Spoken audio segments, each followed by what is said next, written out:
Tales to Terrify.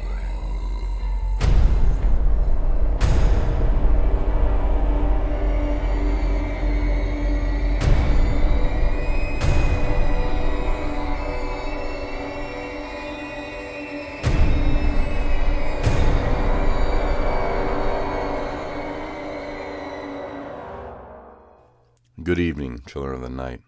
Come on into the cabin. Things have dried out just a bit, but they have heated up, haven't they? Come on in, cool down, and enjoy yourselves. This week we will hear from Tony for our fourth and final time about the state of funding for our podcast. Last week he spoke about how common it is for us to believe that someone else will kick in the few bucks that the podcast might need for us to keep moving forward. I have to admit that there are times that I do just that. Typically, most of the podcasts that I listen to while on my way into my day job are the big boys, like This American Life, Freakonomics, Radiolab, and Josh and Chuck over at Stuff You Should Know. Some of them are funded fully by advertisers, and others rely on their listeners to pay their bills, just like us. Typically, around Christmas time, someone in my family will cut me a check instead of giving me a present. That money will then usually be turned around to give right to the podcasts I enjoy the rest of the year. Generally a small one-time gift, but we should all do what we can, right? If and when I get a raise at the day job, maybe I can join the ranks of the good people who support podcasts with monthly contributions. But until then, it's up to you, for us. Let's hear from Tony. Hello, everyone.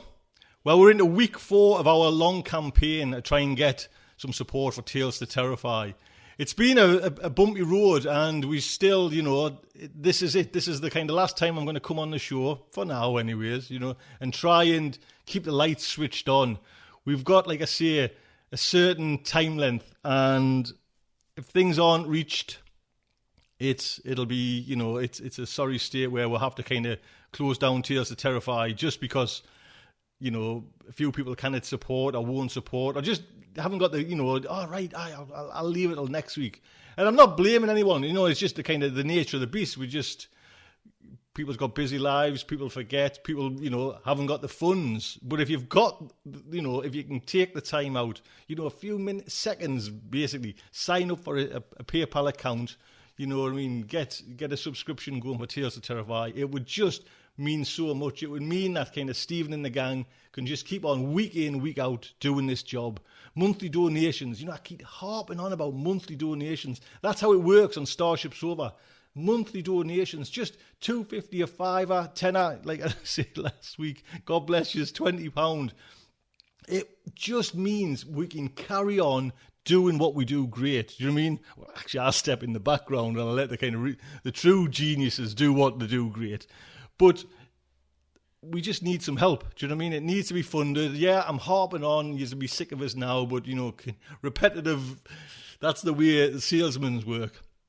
Grab your attention as well. Do you know what I mean? The show will close down. There's no ifs or buts if we don't get enough support. Nobody wants that. This show will close. I don't want that to happen. Do you know what I mean? I don't want it to happen for Larry. I don't want it to happen for Stephen and everybody else that works on the show. Do you know what I mean? I've lost 2.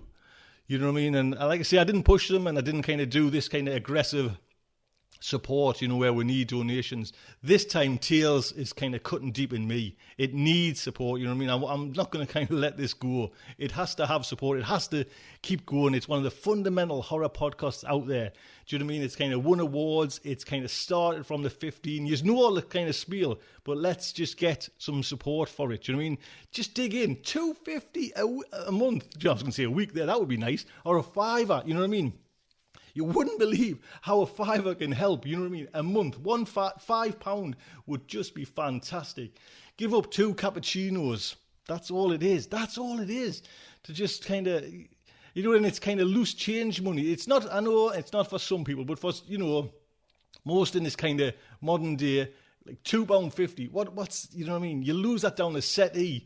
Kids pinch it out in my pockets. Do you know what I mean? It's just like, it would go a long, long way if you just sign up for a monthly donation and make Starship, so make Tales to Terrify keep going. It's what everybody wants. Do you know what I mean?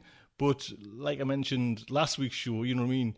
everybody thinks everybody else is doing it, but in reality, there is so few people supporting Tales to Terrify. We don't want to lose it.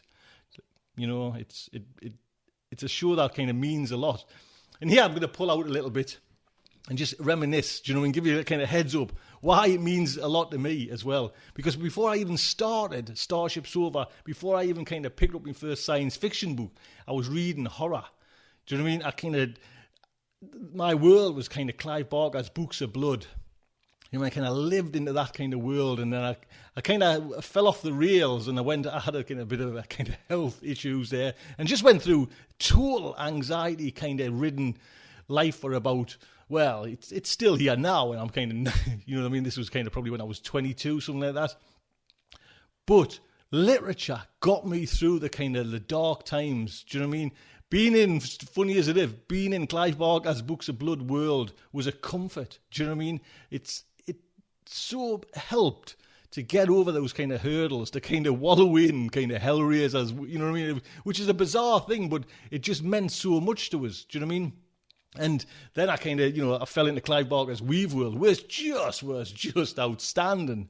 Do you know what I mean? So these, literature kind of can help people in dark places. Do you know what I mean? And I get so many emails. Honestly, I'm not joking here. So many emails. Why Tales to Terrify? Why Starship Sofa is good. It helps people over difficult times. We've been there now.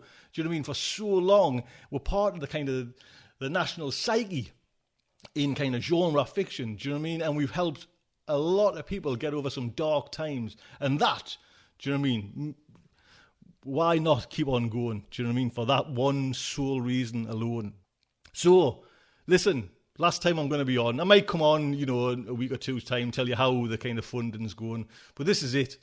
If we don't get the funding, this is it. It goes. And it'll be a sorry state. Do you know what I mean? If we lose Tales to Terrify. A sorry state indeed. Help out.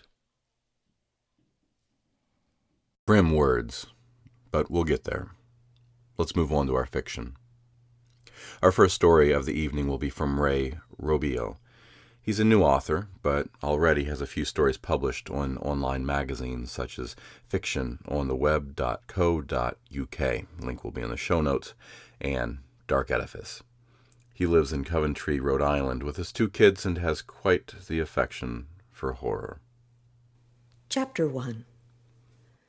47 years. I've lived here 47 years, Blanche repeated. Your father is turning over in his grave right now, watching you do this to me. She shifted her weight in the old rocking chair. Gary wasn't about to have this same old conversation all over again. Mom, we went over this already. The plans are already made. You move in 2 weeks. Blanche started coughing, and Gary gave her the box of tissues that was on the coffee table. It's just not right, damn it! She was getting worked up. Gary tried to be reassuring. Assisted living isn't what it used to be. There are game nights, movie nights, and 24-hour care, which is what you need. But we have to talk about all these cats. Looking around the dimly lit living room, he saw no fewer than 15 of them milling about. There were all kinds, too. There were furry ones, hairless ones, and kittens of all different colors. Gary was convinced he had to get through to her. Listen, Mom, we have 2 weeks to find these cats a new home. I think it would be better for families to adopt them, but they need to be gone. If not, he paused. I'm going to have to call animal control and have them removed. Blanche was terrified at the thought of harm coming to any of her children. After her husband passed away 22 years ago and Gary moved out, her cats were all she had left. Amazingly, they had flocked to her front door almost continuously, as if realizing she needed the companionship. I took the liberty of putting an ad in the paper and posting a sign for free cats on the tree out front. You can even pick out the families. I know these cats are important to you, Mom, but we have to do this now." Blanche looked sadly at the cats, then back at Gary. "If it must be, then it must be." She lit another cigarette and stared out the dirty window at the bird feeder hanging on the tree. "I'm tired now, son. I want to go to sleep." Gary got up and kissed his mother on the forehead. "I love you, Mom. I'll check on you in a couple of days and see how you're making out." Blanche heard the door close and the car pull out of the driveway. She was grief-stricken. She rocked back and forth for a few more minutes, contemplating all that was about to take place. Then she noticed the time, 5 o'clock. Feeding time. She slowly got up with the help of her walker and went to the kitchen. Feeding 27 cats was no easy feat. She took great care to cook the meals for her kids. They emerged from all corners of the house, knowing that supper was coming. Like little kids, they ran about the kitchen, meowing and chasing each other. After about 10 minutes, they were quietly enjoying the feast she had prepared. Every once in a while, they would fight over a morsel, and she would hear hissing and low growls. Blanche wasn't finished yet. There was one more cat she had to feed. His food was specially made. She opened a drawer next to the stove and took out a dead mouse. She took great care to place it in the center of the plate, then drenched it in tuna fish juice. After adding a couple of cat treats for garnish, she looked at the dinner with pleasure, like a chef looking at his greatest creation. She poured milk into a bowl and headed for the basement door. "Can't forget about you, Mr. Tibbs," she said as she unlocked and opened the door. She had never seen Mr. Tibbs, but knew he was there. It had been years since she had the strength to go down the old basement stairs, but she would hear him down there. He would meow often, sometimes almost howling. If she sat still long enough and closed her eyes, she could even hear the soothing sound of his purring.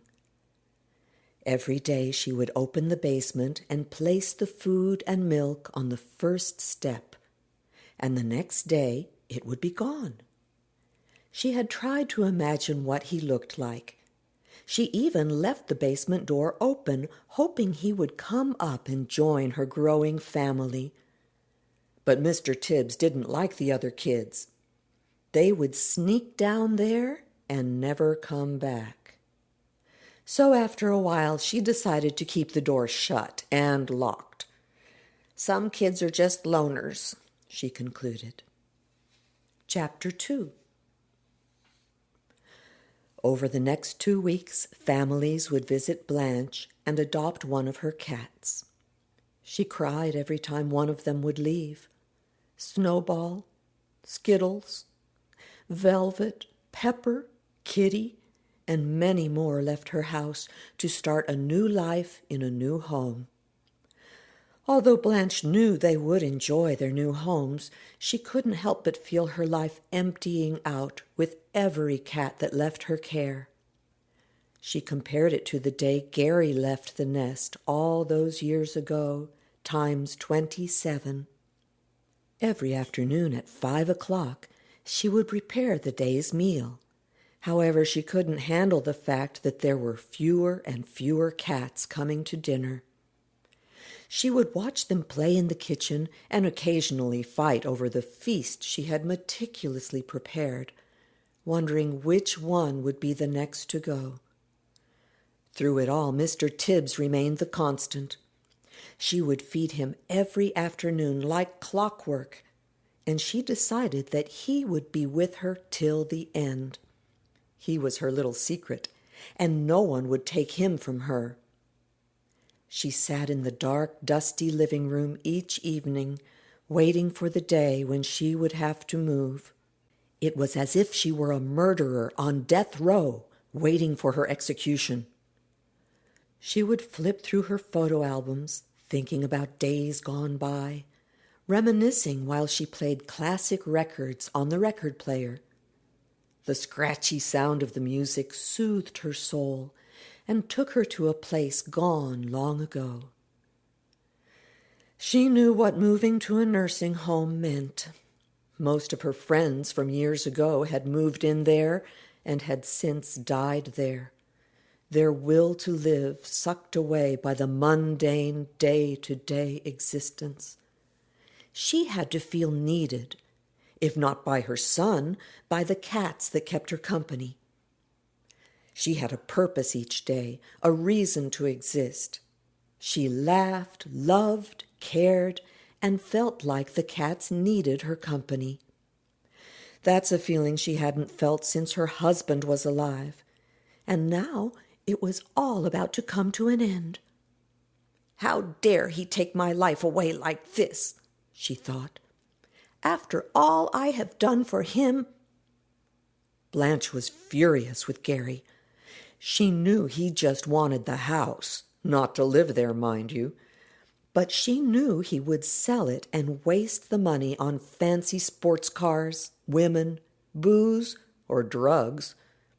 She had tried her best to raise him right, but had recently realized that he had squandered all she had taught him. His visits were sporadic at best, and until a month ago, non-existent.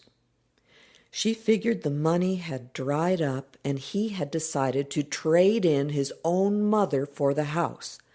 Unforgivable, she thought. She would sit there so long sometimes that she would fall asleep in the rocking chair, sometimes with a lit cigarette in her hand. One time she had dropped a cigarette onto the rug, burning a hole in it. She never told Gary and covered it up with a smaller rug. Last thing she wanted was to give him another reason to send her off to her death. The only constant in her life was Mr. Tibbs. She could hear him purring through the basement door, and that made her feel good. In a way, they were very much alike. He depended on her for the food every day. In effect, she was his mother. He would be lonely and would die without her. That basement was his entire world. She wondered what Mr. Tibbs would do without her. The thought of abandoning him scared her. She decided that when the last cat was adopted, she would unlock the basement door and leave it open. She hoped he would feel comfortable enough to finally come upstairs and join her in the living room. Blanche surmised that he must be afraid of the other cats. Certainly he loved her, and she wanted to see him one time before she left for good. She wanted him to jump in her lap and let her pet him. She wanted to thank him for all the years he had kept her company, and then let him go free to find his own home. He deserved that. Let him pick his own family, she thought. It's funny. The older we get, the faster time goes by. Blanche was moving in 3 days. The last cat, Snuggles, had left her house earlier that afternoon. She could finally put her plan into action. She felt a small measure of excitement at the thought of finally seeing Mr. Tibbs, and had planned for this for days. She slowly made her way to the kitchen and fixed him the usual feast of a mouse covered in tuna juice and a bowl of milk. She paused for a moment and thought about how the usual hustle and bustle of feeding time was gone. The house was deadly silent now, and all she could hear was Mr. Tibbs rustling around in the basement. Undoubtedly, he was excited about the prospect of meeting her, too. Blanche unlocked the basement door for the last time. She placed the food in the opening of the doorway instead of the first step down. She called to him, "Mr. Tibbs?" She waited for him to run up the stairs into her arms. "Mr. Tibbs?" she called to him again. Still no answer. She walked to the kitchen and grabbed a flashlight that was in the top drawer and returned to the top of the stairs. She shined the light down, but saw nothing. She could hear him for sure, but he wouldn't show himself. Maybe the lights upstairs are scary for him, she thought. She shut off the lights in the hallway, living room, and kitchen. She stood at a distance for what seemed like an hour, waiting for him to come up and eat. After a while, she felt the strength in her legs leaving her. She slowly and carefully went to the living room and pushed her rocking chair into the kitchen across from the basement door. She sat down with her flashlight and cigarettes and waited. The sound of him purring seemed to get louder and louder. It was so soothing that it was making her sleepy. She finished her cigarette, put her head back, and drifted off to sleep. Chapter 3. Blanche awoke with a start. It was completely dark in the old house. For a moment she couldn't tell if she was sleeping or awake. She sat there trying to get her bearings and figure out why she was blind. Then she remembered everything. Mr. Tibbs, the lights, the food. Oh, yeah, the flashlight. She reached out for the table beside her and felt for it. She grabbed the flashlight, turned it on, and shined the light towards the open basement door. The food bowl was empty, and the milk was spilled on the floor. Blanche was thrilled. This meant that Mr. Tibbs had indeed come up the stairs while she was sleeping. "Mr. Tibbs," she whispered, dancing the light around the kitchen. She leaned forward in her rocking chair and listened intently. "Mr. Tibbs?" She spoke a little louder this time. Suddenly she heard a noise from behind her. It sounded like the pitter-patter of little paws running across the floor. She swung her head around towards the sound. The flashlight must have just missed him. Blanche leaned forward and slowly stood up. At her ripe old age, it took a minute for her legs to work correctly. She grabbed her walker and turned around towards the kitchen table. She had a fleeting thought to turn on the kitchen light, but decided against it, not wanting to frighten him. She spoke in the direction of the table. "It's okay, Mr. Tibbs. It's Mama. Come on out, dear." She could hear him purring, and it seemed to be coming from under the table. With her back the way that it was, she was unable to bend down, but she had another idea. She walked quietly over to the drawer that kept the mice she fed him. She pulled one out and tossed it towards the table. "You hungry, Mr. Tibbs? There you go. I've got you a nice, juicy mouse." Her flashlight was trained intently on the mouse, which sat just in her view. She waited, not saying a word. Then she saw a paw come out from under the table. "There you are, Mr. Tibbs." The paw was rather large, covered with dark, matted fur. It reached out, snatched the mouse, and pulled it under the table. She could hear Mr. Tibbs enjoying the mouse. She smiled softly. "See, isn't that good?" Mr. Tibbs let out a low, long meow. She stepped a little closer to the table, and Mr. Tibbs let out a loud growl. "It's okay, boy," Blanche said, desperately wanting to pet him. Suddenly, he shot out from under the table, and she felt a sharp pain in her foot as he scratched her. She was taken aback and lost her balance, dropping the flashlight and tumbling to the floor. She had hit her head on the table on the way down, and there was a trickle of blood flowing from it. She cried in pain, unable to move. She was disoriented, the only light coming from the flashlight shining out of the kitchen and down the hallway. She tried to move towards it, but couldn't move. The pain in her hip was excruciating. She looked up and tried to focus on what was in front of her. There, in the basement doorway, she saw what she thought was Mr. Tibbs. His eyes were staring straight back at her. They were large eyes, completely red with no pupils. She let out a weak scream at the terrifying sight in front of her. He was purring louder than ever. She couldn't see him completely, but noticed he had a large silhouette. A part of her still had an interest in petting him, but a larger part was fearful. She looked into his eyes, and he stared right back at her. It was like he was staring into her soul.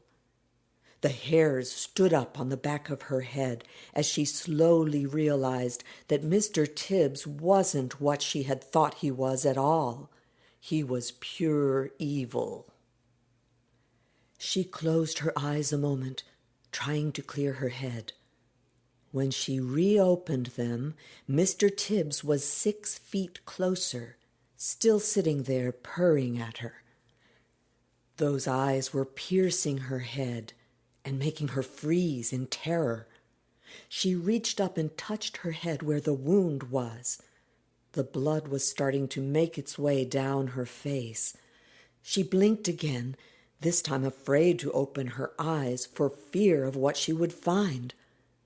Upon opening them, Mr. Tibbs was sitting within feet of her now, with the same red eyes, the same purring. She reached out her hand towards him. "Mr. Tibbs, it's your mommy. It's okay. Come here." She mustered all of her strength to reach out further towards him, almost touching his face. Mr. Tibbs stared at her, purring with his ears up, looking content. He leaned in and licked her finger. He was purring so loud Blanche could hardly hear anything else. She smiled a little, ignoring the pain and the fear she was feeling. "I knew he loved me," she thought. Suddenly, she realized he was licking the blood off of her fingers. She looked at his eyes, blood red and evil. Mr. Tibbs suddenly looked up at her, and his ears went flat. He let out an ear-piercing scream and lunged at Blanche with all his power, claws out. Throughout the house, the sounds of Blanche screaming and Mr. Tibbs hissing and crying were all that could be heard.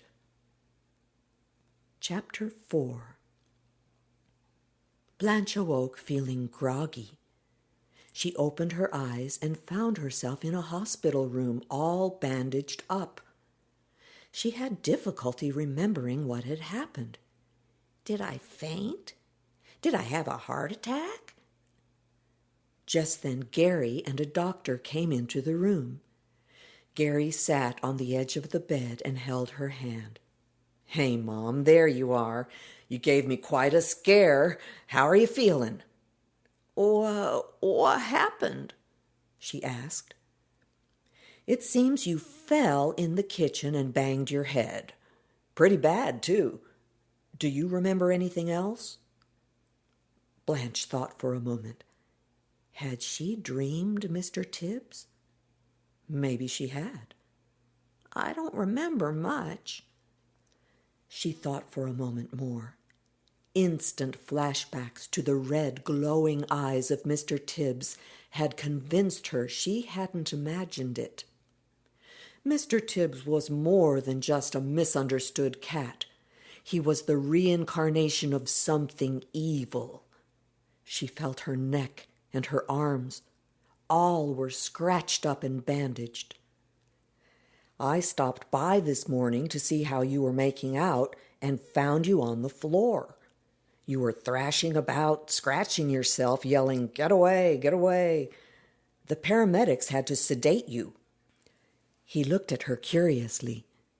"You don't remember any of this?" No, I don't.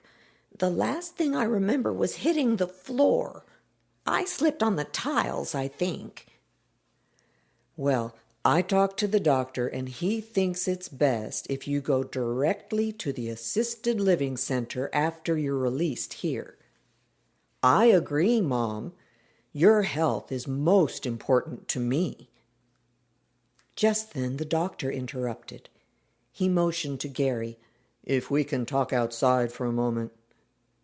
They stepped outside and left her alone. Blanche was lying, of course. She remembered everything about last night and everything about Mr. Tibbs. She wondered where he was. She assumed he probably slinked back to the basement after the vicious attack. Certainly they would label her as crazy if she told them about the evil cat lurking about her house. This was best kept to herself. Gary is strong enough to deal with Mr. Tibbs should they meet, she thought. Gary came back in and walked to her bedside. "I'm going to go now, Mom. I'll stop by the house tonight and get some of your things. They're going to transport you to the center in a few minutes. Get settled in, and I'll talk to you later." He kissed her on the forehead and headed for the door. "Gary," she said, "be careful, son." Gary nodded, not understanding her concern. That night, Blanche was wheeled into her new apartment. It was so bright and modern, none of the comforts of home. Part of her was sad that the last years of her life would be spent in this place, and part of her was relieved that she didn't have to see that devil cat ever again. She could smell the fresh paint on the walls, a far cry from the cat and dust smell she was used to. The nurses helped her from the wheelchair to the bed. "Now, Blanche, everything you need is right here," she said, pointing to the nightstand. Sure enough, there was the TV remote, her pills, a bottle of water, and a chain that hung above the bed. "My name is Amanda. Just pull that chain if you need anything, okay? Your walker is right here if you need to go to the bathroom or the kitchen. I'll be in later to check on you." The nurse smiled warmly. "Oh, yeah, I forgot. Your son called to make sure you made it okay. He said he'll bring your things later tonight." "Thank you, dear," Blanche replied. "By the way, where can I smoke around here?" The nurse turned and gave her a judgmental look. "Now, Blanche, we're going to help you quit. But for now, call me and I'll take you outside, okay?" "Okay." Blanche turned off the lamp beside the bed and drifted off to sleep. Hours later, she was suddenly awakened by the sound of a door closing. She opened her eyes, and she was in pitch black. What was going on? Was all of this just a dream? Was she back in her house? She slowly remembered where she was. In the darkness, she could make out some of her pictures neatly set up on the dresser across from her bed. Next to them was her record player. She smiled to think that Gary had been thoughtful enough to bring some of her favorite things. The sound of the phone ringing startled her. It rang a few times, but by the time she found the phone, it had gone to the answering machine. She listened to the message. "Hey, Mom, it's Gary. I hope you're settling in okay. I stopped by the house and brought you some things you might like.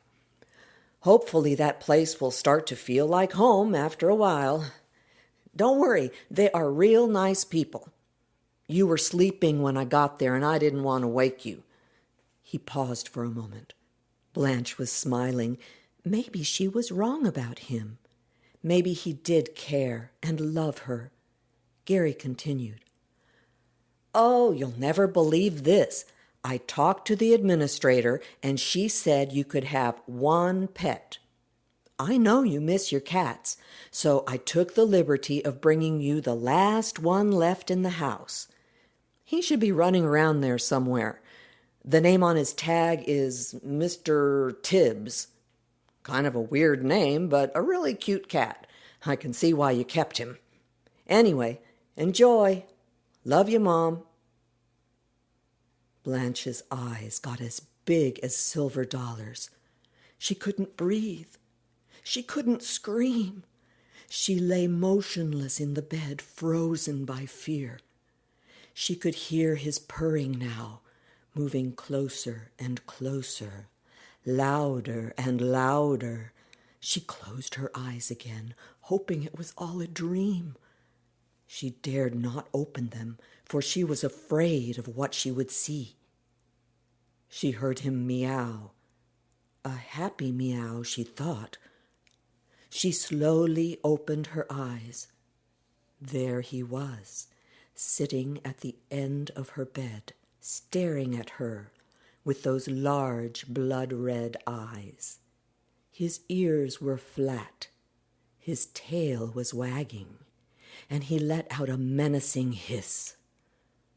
She reached up and grabbed the chain with all her might as Mr. Tibbs lunged in for the kill. Amanda was tending to patients at the end of the hall and wouldn't see the blinking red help light that was on the control panel until it was too late. That was Ray Robbio's Mr. Tibbs, as read by Maurine McLean. Maurine McLean is an interpreter, translator, voice talent, continuing education instructor, and, let's not forget, bass player from Austin, Texas. Thank you, Maurine. Our second story of the night comes from Bryn Fortey. Bryn is a veteran of the 1970s British glory years of horror anthologies. Bryn Fortey's most recent appearance was in the Alchemy Press Book of Ancient Wonders, 2012. He has two stories in Shadow Publishing's Horror, Under the Tombstones, spring 2013. Bryn currently does not have an online presence to link to. But let's move on to Bryn's story, Therapy. The self-help group was, theoretically, free from official participation or interference. Of those who accepted such guidelines were indeed being adhered to, some thought that the MAD had finally taken over the asylum. Others thought it likely that covert infiltration had placed sleepers within the group. That way, subtle directives could steer the patients along prescribed lines, towards set conclusions. McCourt considered that personal self-help would be impossible until the indescribable fusion of the Bush-Blair axis could be persuaded to rerun the Iraq conundrum on a time-lapse loop until a successful outcome could be achieved. Am I a patient or an agent provocateur? He wondered. Maps marking the narcotic nation of Afghanistan had been distributed the day before, with suggested routes for the British share of the ever-increasing poppy crop. Being of specific interest to those with drug trauma backgrounds, McCourt had experienced mixed Kabul, Baghdad, morphine flashbacks, though whether or not they were really his remained to be seen. "Lie with me," invited Yvette, spreading her legs in an apparent search for optimum geometric angles. Even her vulval cleft seemed to be seeking a positional advantage. Yvette's head and face were enveloped in permanent shadow, her features blurring into darkness, though the rest of her could be seen in natural clarity. A small piece of night that accompanied her always. McCourt had first noticed her in the hospital library, daubing slogans on the walls, but no one else had commented, and he wasn't sure if anyone other than himself actually acknowledged her existence. "Lie with me," she repeated, but he continued to hesitate. Would physical contact prove flesh and blood reality, or merely increase the depth of his own paranoia? He felt it best not to put it to the test. Later, walking in the walled flower garden, McCourt studied the faces of both Bush and Blair, as cultivated by green-fingered patient gardeners. Was I really in Iraq? He wondered. Or Afghanistan? If so, was it as invader, resident, or observer? Was he now an asylum inmate or an asylum seeker? Were there really secret watchers studying his every move? The Playhouse was home to the Theater of Normality, a movement that showcased the normal by featuring members of the public on stage while actors became the audience. Trasker visited there on a regular basis, finding definite parallels between the staged dramas and what was taking place within the self-help therapy group. Arriving, he saw that the stage had been decorated as a Baghdad open market. Some, Trasker amongst them, took up stallholder positions, while others adopted stances best suited to reflect both formal and informal patterns of tension. Who knew when or where the insurgents might strike? The actors who filled into the theater seats were all wearing George Bush masks. For over an hour, the two sections watched each other with a growing sense of unease. Then, as one, the mask wearers rose and threw cardboard rockets at the stage. People dropped to the floor, ran for cover, shouted in panic, as if expecting real explosions. Even Trasker couldn't suppress an involuntary shudder as he automatically ducked his head.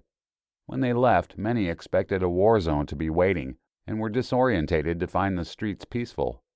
The man called Tex nodded slowly. "Nam," he said. "Now that was really a war." His eyes glazed wistfully. "Saigon?" he continued. "Now that really was a city. Black market fortunes made and lost daily, and all the sex a good old boy from the Lone Star State could want. Slitty-eyed darlings. Hot slitty pussies, every one." McCourt doubted he was even American, let alone a Vietnam veteran. "Are you getting any benefit from the self-help group?" he asked. "No need. I'm okay, but if it keeps the Pentagon happy." "Pentagon?" queried McCourt. "Docs, nurses, managers, wherever the power lies." "Right, I get it." "So did I, in Nam. Lucy Lou, I called her. Not her proper name, but near enough. There was nothing that girl wouldn't do for me, and I mean nothing." McCourt studied the alignment of feet, legs, hands, arms, shoulders, head, neck, torso, searching for the errors of construction he felt certain were present in this man's physiology. "You ever had a girl like that?" The question took McCourt by surprise, and he replied, "Yvette," without thinking, though immediately regretted doing so.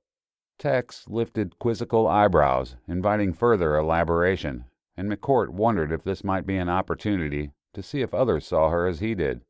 "The girl with the nighttime face," he offered as an explanation. Tex's expression went from quizzical to puzzled. "Do you mean come-to-bed eyes?" he asked, but McCourt was already leaving the room. Returning late to the hospital, Trasker found the reception area plastered with Bush and Blair wanted posters. None of the photographs had been selected with flattery in mind. He was immediately reminded of McCourt's description of this particular twosome. Bush, a brain operating 2 sentences slower than his mouth. Blair, from fawn to poodle in 2 easy lessons.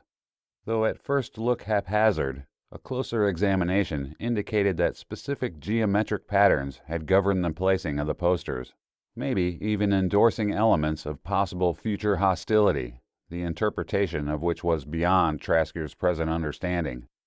The hospital, never the most welcoming of buildings, seemed suddenly more oppressive than ever. If bricks and mortar were sentient, he thought wryly, such doom and gloom feelings could be credited to a practical causation. As it was, he could blame only his own state of mind. With disjointed and ill-at-ease hand movements, Trasker started to hurriedly remove the posters from where they hung. "Korea," said Tex. "That was really a war." He stopped pacing, momentarily lost in thought. "Seoul," he continued. "That really was a city. Treated us like kings, defenders of the 38th parallel." Trasker nodded encouragement. "Did you get it?" asked Tex. "Get what?" "It." "What?" Tex shook his head. You didn't get it. Obviously not. I did, said Tex. In Korea, Wang Ho, I called her. Not her proper name, but near enough. Nothing that girl wouldn't do for me, and I mean nothing. Did you love her? Asked Trasker. Love? Tex responded. Slitty-eyed darlings, hot slitty pussies. I love them all, each and every one. You know, remarked Trasker, you don't look old enough to have fought in Korea. I lied about my age, said Tex. McCourt and Yvette sat on plastic chairs in the walled garden. She was wearing a brightly colored summer frock, and he longed to ask her why her head was always in darkness, but was afraid of what the answer might be. Plus, he still wasn't sure she was really there, so he stayed with familiar rants. The tyrant was toppled, but the people still died. Yvette beckoned. Come here and slide your hand under my dress. The war was won, but the peace was lost, he continued doggedly. Stroke my correctly angled left side inner thigh. The war on terror has no zonal boundaries. I'm wearing nothing under my dress. He gripped the plastic armrest so tightly he thought his nails were going to penetrate the shiny surface. Bush and Blair disenfranchised the political intelligentsia by their dangerous oversimplification of the genre, he continued, grinding out the words. All right, McCourt, said Yvette. You will crack one day. I'll wait. Why do you spy on him so much? Asked Tex, feeling an awkward watching the watcher embarrassment. He stood alongside the man at the window, looking down into the walled garden. He is fast reaching a redefining of his potential for violence as opposed to his need for absolution, replied Trasker. His cross-fertilized landscaping of recent battle zones has culminated in extreme visions, which may or may not be his, but will soon reach some sort of conclusion. Battle zones? Afghanistan. Afghanistan? Echoed Tex. That really was a war.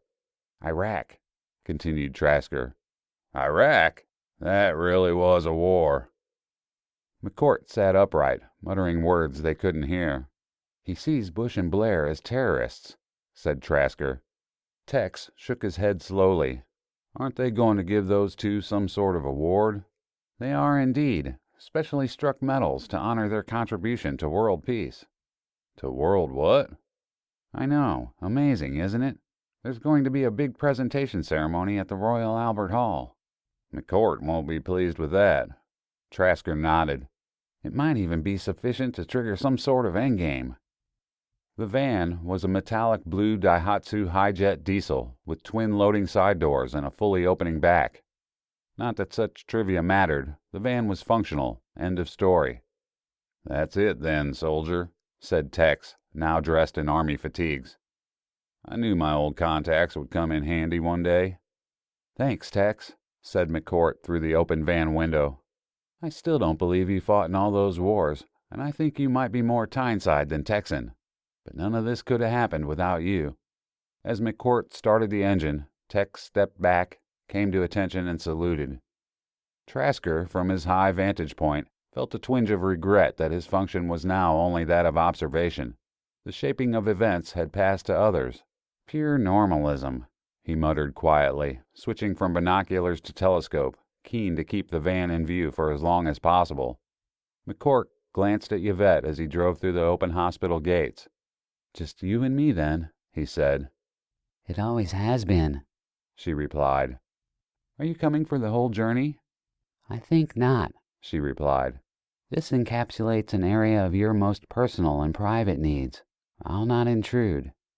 She said no more, and when he next glanced at the passenger seat, it was empty.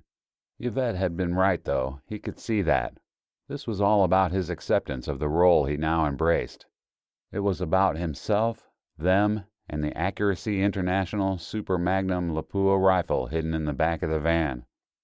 Driving carefully yet purposefully, McCourt headed towards London, towards what waited for him at the Royal Albert Hall. That was Bryn Fortey's Therapy, as read by Jay Wohlert. We heard from Jay just a few episodes ago with his narration in episode 180. Jay Wohlert is a voice talent available for commercials, promos, trailers, book narration, animations, video games, PSAs, business products, and so forth. Link to his Blogspot website will be in the show notes. Thank you, Jay. And that will be our show for the evening. Join us again next week for another episode of Tales to Terrify.